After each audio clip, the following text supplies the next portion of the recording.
ಮೊದಲನೇದಾಗಿ ನಮ್ಮ ಪಕ್ಷದ ಹೈಕಮಾಂಡ್ನವರು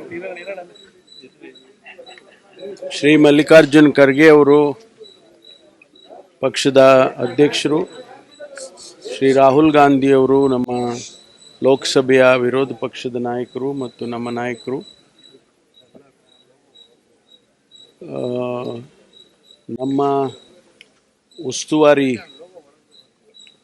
ಪ್ರಧಾನ ಕಾರ್ಯದರ್ಶಿಗಳ ಸುರ್ಜಿವಾಲಾ ಅವರು ಮತ್ತು ನಮ್ಮ GSO ಪ್ರಧಾನ ಕಾರ್ಯದರ್ಶಿಗಳು ಹೆಡ್ ಕ್ವಾರ್ಟರ್ಸ್ ಶ್ರೀ ವೇಣುಗೋಪಾಲ್ ಅವರು, ಹಾಗೆ ಶ್ರೀಮತಿ ಪ್ರಿಯಾಂಕಾ ಗಾಂಧಿ ಅವರು, ಇವರಿಗೆ ನಾನು ಧನ್ಯವಾದಗಳನ್ನು ಹೇಳೋದಕ್ಕೆ ಬಯಸ್ತೇನೆ. ಯಾಕೆಂದರೆ ಇವತ್ತು ಈ ಒಂದು ಪರಿಸ್ಥಿತಿಯಲ್ಲಿ ನನ್ನನ್ನು ಉಪಮುಖ್ಯಮಂತ್ರಿಯಾಗಿ ಆಯ್ಕೆ ಮಾಡಿದ್ದಾರೆ. ಅವರಿಗೆ ನನ್ನ ಮೇಲಿಟ್ಟಿರ್ತಕ್ಕಂಥ ವಿಶ್ವಾಸ, ನಂಬಿಕೆ, ಅದಕ್ಕಾಗಿ ನನಗೆ ಆಭಾರಿಯಾಗಿದ್ದೇನೆ ಅಂತ ಹೇಳೋದಕ್ಕೆ ಬಯಸ್ತೇನೆ.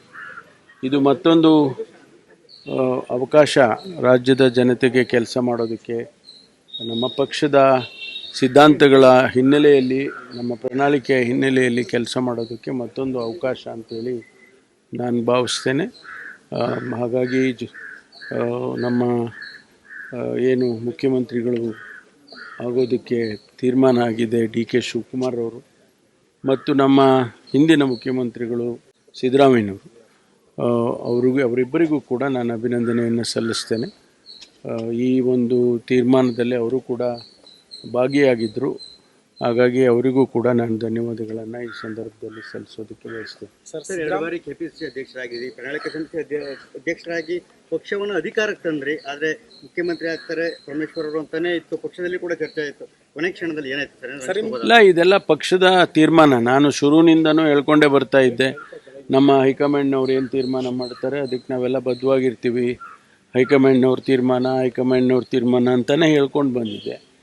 ಹಾಗಾಗಿ ನಿಜ ಮುಖ್ಯಮಂತ್ರಿ ಆಗಬೇಕು ಅಂಥೇಳಿ ನನಗೂ ಕೂಡ ಆಸೆ ಇತ್ತು.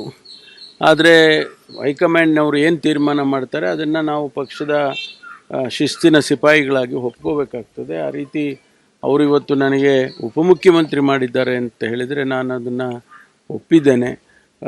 ಜನಗಳಿಗೆ ಕೆಲಸ ಮಾಡೋದಕ್ಕೆ, ರಾಜ್ಯದ ಕೆಲಸ ಮಾಡೋದಕ್ಕೆ ಅವಕಾಶ ಅಂತೇಳಿ ಅಂದ್ಕೊಳ್ತೇನೆ. ನಿಮಗೆ ಈ ಉಪಮುಖ್ಯಮಂತ್ರಿ ಪಟ್ಟ ತೃಪ್ತಿ ಇದೆನಾ ಅಂತ?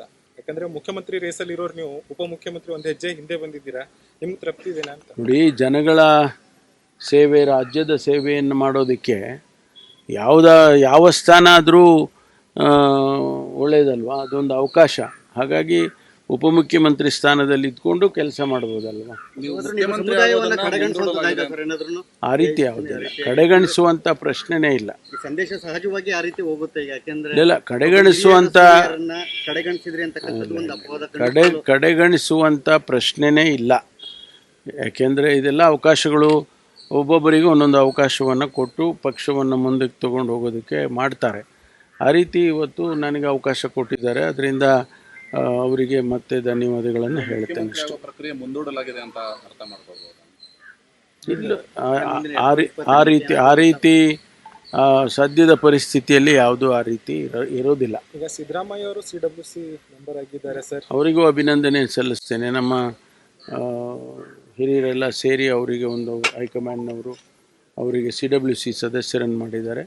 ಅದಕ್ಕೂ ಕೂಡ ನಾನು ಧನ್ಯವಾದಗಳನ್ನು ಹೇಳ್ತೇನೆ. ಮುಂದಿನ ದಿನದಲ್ಲಿ ಸಿದ್ದರಾಮಯ್ಯ ಅವರು ರಾಷ್ಟ್ರ ರಾಜಕಾರಣದಲ್ಲೇ ಮುಂದುವರಿತಾರೆ ಸರ್, ಅಥವಾ ರಾಜಕಾರಣದಲ್ಲಿ ಸಕ್ರಿಯವಾಗಿರ್ತಾರೆ? ಅಲ್ಲ, ಅದನ್ನ ಅವರಿಗೆ ಕೇಳಬೇಕು ನೀವು. ಗೃಹ ಸಚಿವರಾಗಿ ಯಶಸ್ವಿಯಾಗಿ ಖಾತೆ ನಿರ್ವಹಿಸಿದ್ರಿ.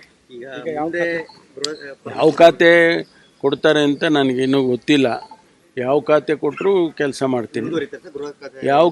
ಯಾವ ಖಾತೆ ಕೊಟ್ಟರು ಮುಂದುವರೆದ್ರೆ ಅದರಲ್ಲೇ ಕೆಲಸ ಮಾಡ್ತೀನಿ. ಇಲ್ಲ ಅಂದರೆ ಬೇರೆ ಖಾತೆ ಕೊಟ್ಟರೆ ಆ ಖಾತೆಯಲ್ಲಿ ಕೆಲಸ ಮಾಡ್ತೀನಿ. Thank you.